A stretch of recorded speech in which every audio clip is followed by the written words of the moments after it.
इस state level funeral का diplomatic objective जो है वो क्या है? और आपने जैसे कहा कि 40 ममालिक की लीडरशिप आ रही है, तो इससे ट्रंप को क्या मैसेज जाता है, ट्रंप साहब को?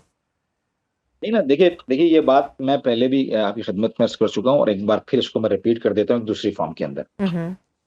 देखिए, जो बहाना, जो बयानिया दुनिया को दिया गया वो ये था कि ईरान जो है वो एक हार्ड स्टेट है। ईरान हम्म। का निज़ाम जो है वो डिक्टेटरशिप पर मबनी है। ईरानी ठीक है। अवाम इनसे नाला है। ईरानी अवाम इनसे शदीद नाराज हैं। और इस बयानिए को बुनियाद बनाकर हमला किया गया, पूरी दुनिया को अपने साथ किया गया ना। आपने देखा वेस्टर्न मीडिया का भी यही बयानिया था, आपने देखा अमेरिकन मीडिया का भी यही बयानिया था, दुनिया के दीगर जो मीडिया हाउसेज हैं उनका भी यही बयानिया था। इस बयानिए को जंग के दौरान तोड़ दिया गया, लेकिन फिर भी एक बहुत बड़ा जवाब पूरी दुनिया को और ट्रंप को देना यह मकसूद है कि जिस निजाम को तुम ईरानी अवाम मुखालिफ कह रहे थे, वही सही। निजाम ईरान की अवाम की मुकम्मल हिमायत से अभी तक खड़ी हुई है। हम्म। गो कि तुमने हमारे रहबर को शहीद कर दिया, गो कि तुमने हमारे मुल्क पर हमला किया, लेकिन तुम अपने मकासद में न कल कामयाब हुए ना आज कामयाब हो पाओगे। ठीक है, नुकसानात हैं, इसमें कोई शक नहीं है कि ईरान की आला क़यादत शहीद हुई है।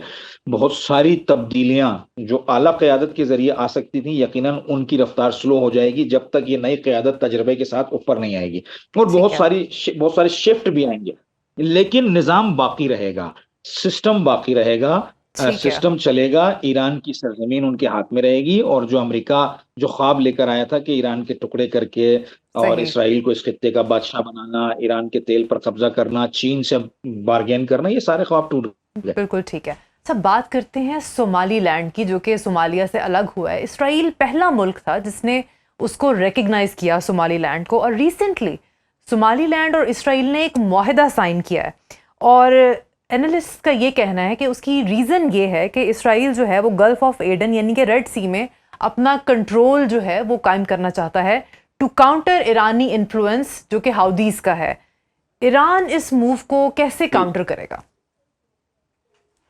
जी, ये देखिए, इसके अंदर सिर्फ इसराइल नहीं है, बल्कि इसके अंदर हमारे एक अरब मुल्क का भी बड़ा किरदार है, जिनकी मोहब्बतों, शफकतों और असलहे की वजह से ये सारा काम हुआ। हम्म। और मैं समझता हूं कि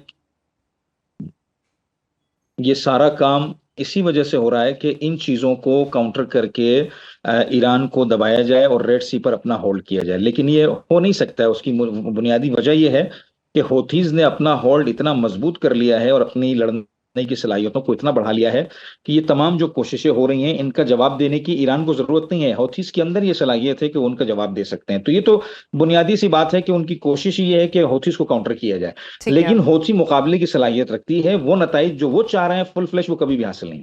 ठीक है।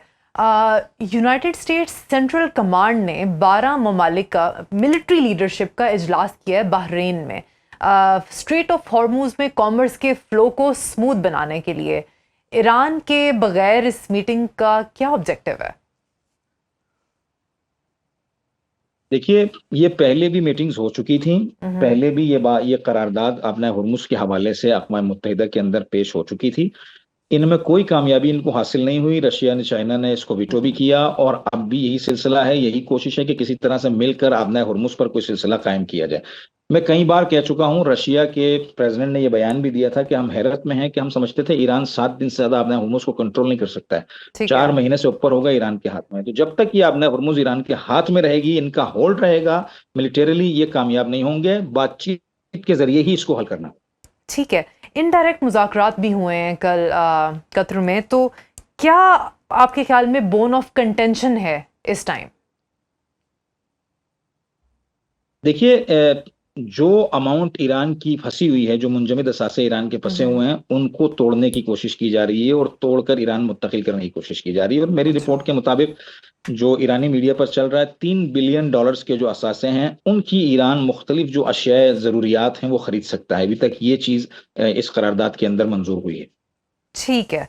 और फाइनली आफ्टर द फ्यूनरल आप क्या फ्यूचर देख रहे हैं मुज़ाकरात का, लॉन्गर रन में?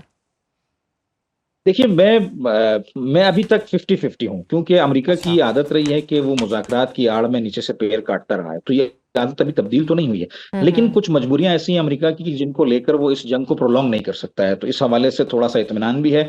कि मे बी पॉसिबल। तीसरा, पाकिस्तान की जो काविशें हैं, जो मेहनत है, जो बागदौड़ है, उससे भी थोड़ा सा यकीन बढ़ जाता है कि कोई ना कोई नतीजा निकलेगा। लेकिन ये एहतमाल है अमेरिका की आदत की वजह से कि वो कभी भी किसी को भी धोखा दे सकता है।